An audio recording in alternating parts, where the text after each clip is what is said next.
I was heading to my car in the garage. When he came into my view, I was so startled that I let out a loud cry. What the hell? Food scraps were strewn all over the car. They were even thrown inside. A waft of stench hurt my nose from the humidity when I opened the car door. I covered my nose and mouth with my hands. That's what you deserved. With the voice, my mother-in-law appeared from the shadow like in the horror movie. She had been jealous of me buying a new car for a while, so I quickly understood this horrible act. I closed the door and moved away from the car in desperation. I knew she was planning to harass me in some way, but I never thought to this extent. But this is Joe's boss car. No! She committed the fiasco as an attempt to harass me. I couldn't help but think to myself, what an idiot. I'm Maria, a 28-year-old working wife. I currently live with my husband as well as my parents-in-law. My job is an admin assistant at a real estate agency, but in truth, I once dreamed of being a piano teacher. I had no choice but to give up, because it required early childhood education in order to join the company I wanted to. After failing to get into my first choice of music school, I went to a university which offered only general music and vocal performance majors. I got a job at my current company as an office worker after graduation and met my husband Tim, who was 2 years older than me at work. When we got married after 2 years of dating, I changed from full-time to part-time.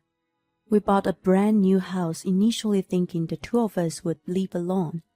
But before we had time to enjoy our newlyweds life, my in-laws moved in. My parents want to move in with us because their house is getting old. That's okay for you, right? What? He suggested as a matter of course. I was too astounded to make a protest. Why so suddenly? He responded nonchalantly to the question that finally came out of my mouth. I told you, their house is old. It's gonna cost a lot of money to renovate, so it's better for them to just move in with us. They can take half of our mortgage payments too. It's a win-win situation. Don't make such a big decision by yourself. We didn't buy this house with that intention. It's too small. You, my dad, and I work, so we probably can renovate or rebuild the house in a few years. That wasn't my point. He didn't even ask me, and just because their house was old, they brazenly planned to move in. I wasn't happy about it at all, but he just shrugged it off. Joe, my father-in-law, still worked, but of course he wasn't that young. By the time we upgraded the house, he was going to be around retirement age. Then the burden of the cost wouldn't have fallen on us. We just bought a new house, but we are already talking about upgrading? I was against the idea to the end, but I was completely ignored, and my in-laws moved in as a matter of course. The four of us began to live together. At first, my in-laws showed her gratitude and humble sides, but soon they made themselves comfortable. Before I knew it, the responsibility of the housework was put on my shoulders even though I had a job. Neither Tim or Joe helped me at all, thinking it was normal that I, who worked part-time, should do it and not they, who worked full-time. Nancy, my mother-in-law, said she hurt her back and didn't even help me in the kitchen. Furthermore, she started harassing me on the grounds of jealous, and I had an income and savings compared to herself. She used various tactics to cause me headaches. For example, she purposely placed a glass with a drink on the edge of a coffee table while I was vacuuming. She waited for me to move or bump into it and knock the glass over. Then, when I was caught in her trap, and the drink spilled all over the place, She gave me a disapproving look with a smirk. Oops, my bad. I put it on the edge. Isn't serving drinks to your boss a part of your job? Then you must be used to cleaning up spills. Hurry, it's gonna stain the rug. She just watched and laughed at me as I rushed to get the rug and wiped. At those times, I got frustrated that I yelled at her harshly. I told you so many times before not to put it on the edge. Oh my God, are you blaming me? You're terrible. You did it, not me. You purposely put it there for me to knock it over. How dare you? She suddenly menaced at me and started ranting. You falsely accuse me for your mistake. That's insulting. It's terrible to blame others. You point finger at me when it's your own fault for being clumsy. Stop playing the victim. You can't even do anything right to begin with. I wonder how you're holding your job. I envy that your office is so patient with you. If I were your boss, I would have fired an useless employee like you immediately. You can't cook, can't clean, and can't even wash clothes properly. It was just so wrong for her to say such things to me when she didn't work and didn't do her chores but just sat around at home all day long. I felt ridiculous to deal with her, so I told him that night instead. But he just shrugged off my distress signal. I'm not sure that's true. I doubt that she's the kind of person to do such a thing. But it happened more than once. She keeps doing the same thing over and over. And she doesn't even help me with any housework. She just eats snacks and spills crumbs all over the place when I'm cleaning. Don't make a fuss about the trivia thing. She's still in pain from her back injury.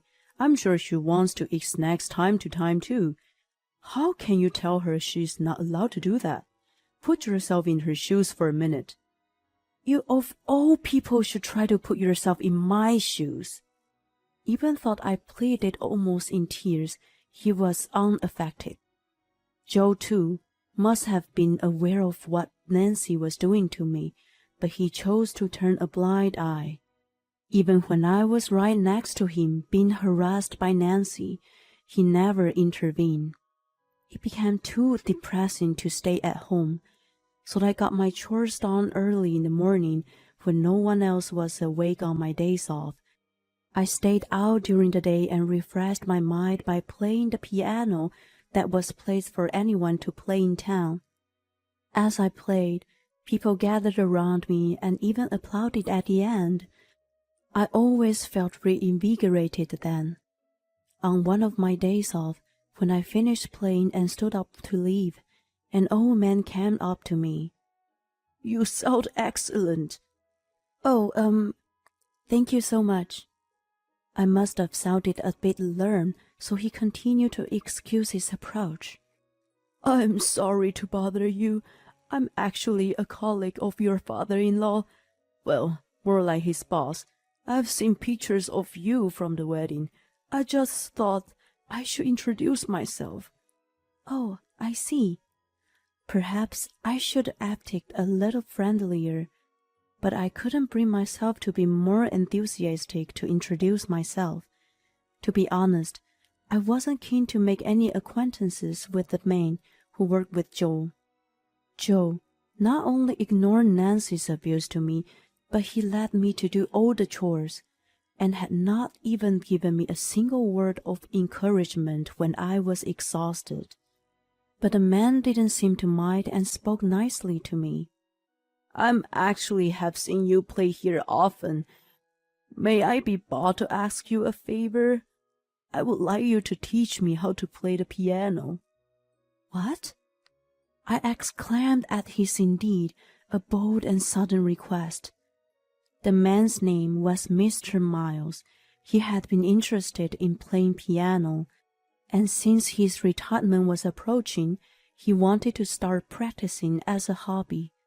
But he couldn't find a suitable piano teacher or class for seniors.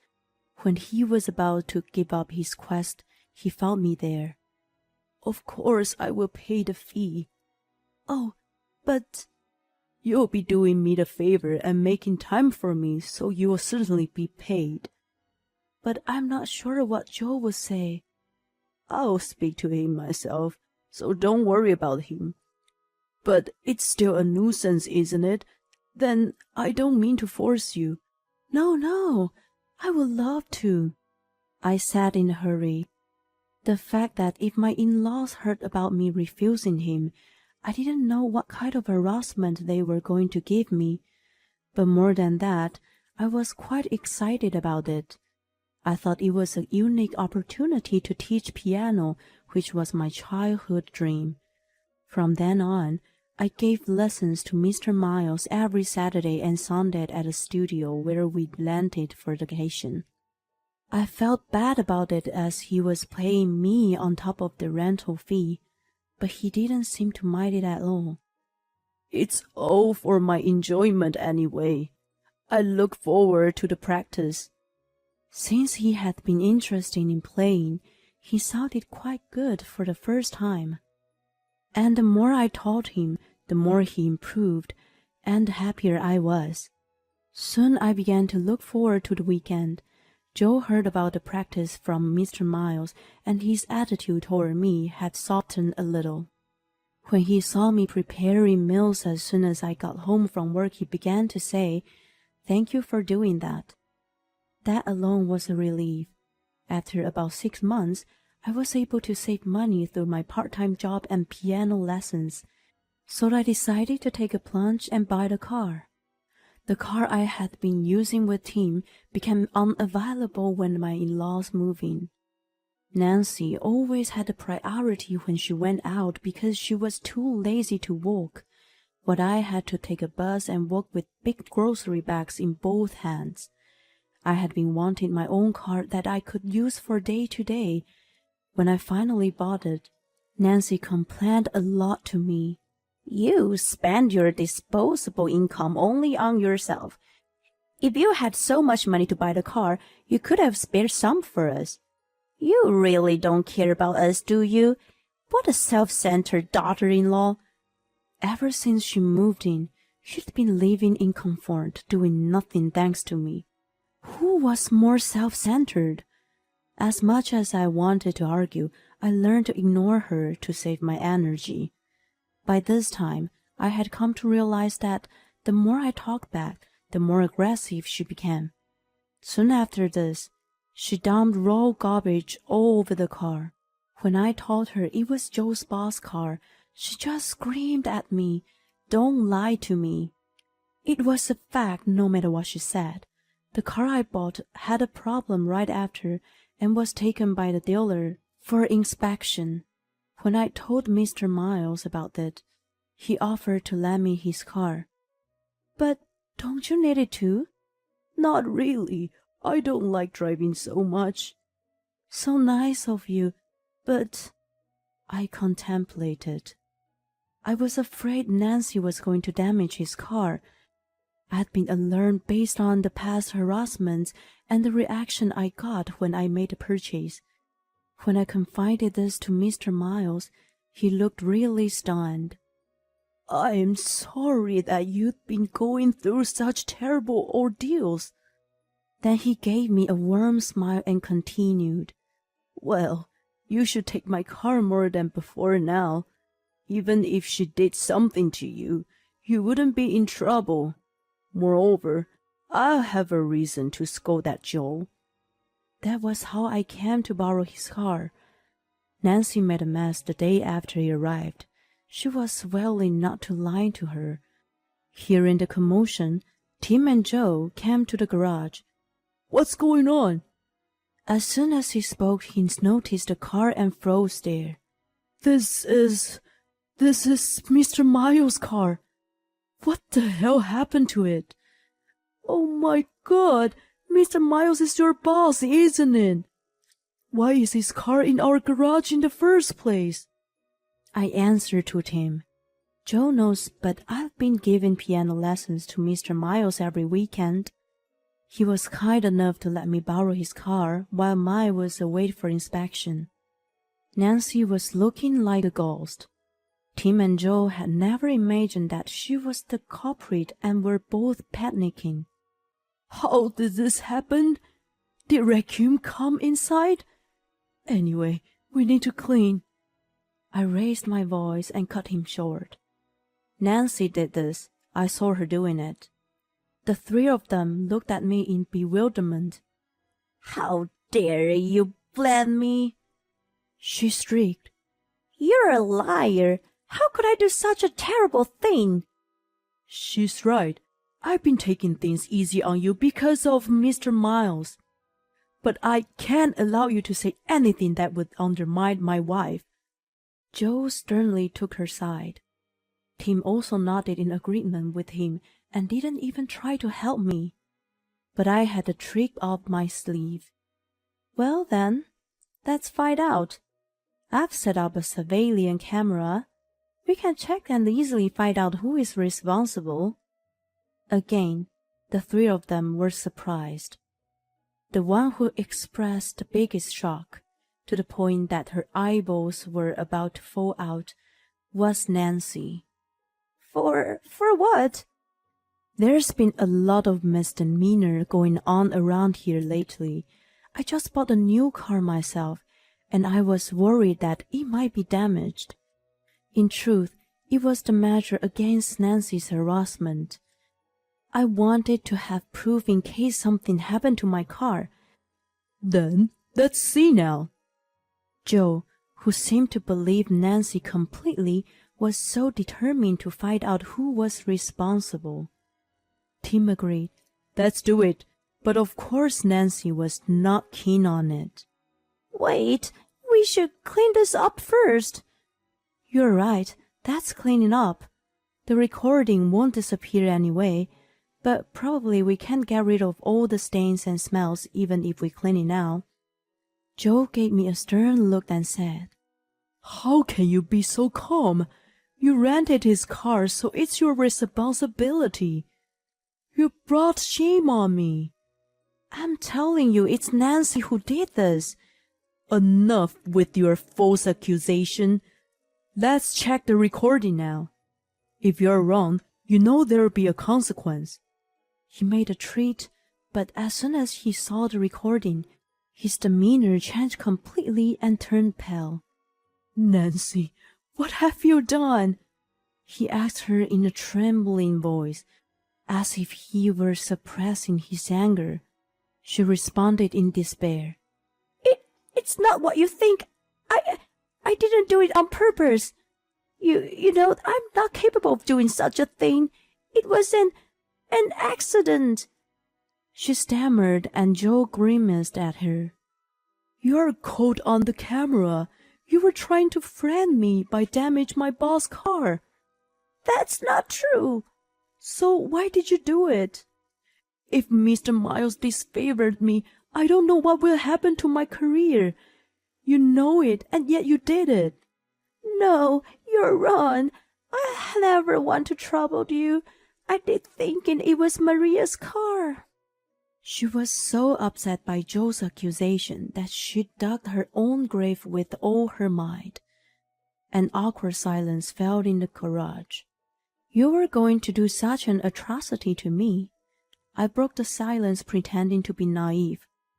Afterwards, Joe frantically apologized to Mr. Miles. Apparently, he was severely scolded. Mr. Miles told me all about it. I told him that his wife was the culprit in this case, but it's not irrelevant to say that he's been turning blind eye to her abuse on you. He was as much responsible as her. And then Joe was given a demotion. I was stunned to find out he had such an authority. He wasn't just a boss of Joe, but was actually a member of the higher management. I told him that I didn't feel safe living under the same roof with Nancy and asked for a divorce. I was fortunate that I had the financial resources to take the plunge right away. I wondered myself why I put up with all this time. Tim tried to resist with all his might, But the surveillance video alone was sufficient grounds for divorce and for alimony. Joe, who was demoted, and Tim, who was divorced all because of Nancy, were pissed off. I heard they treated her with spite, and sometimes they fought all night long. As for me, I'm really refreshed to be single now. In addition, I went on to open my own private piano school using the experience from teaching Mr. Miles. I'm so fortunate to have had him as my student. Moreover, he is very satisfied with my lesson that he brings other people to the class. Piano classes are a huge success for seniors. I'm finally living a fulfilled life.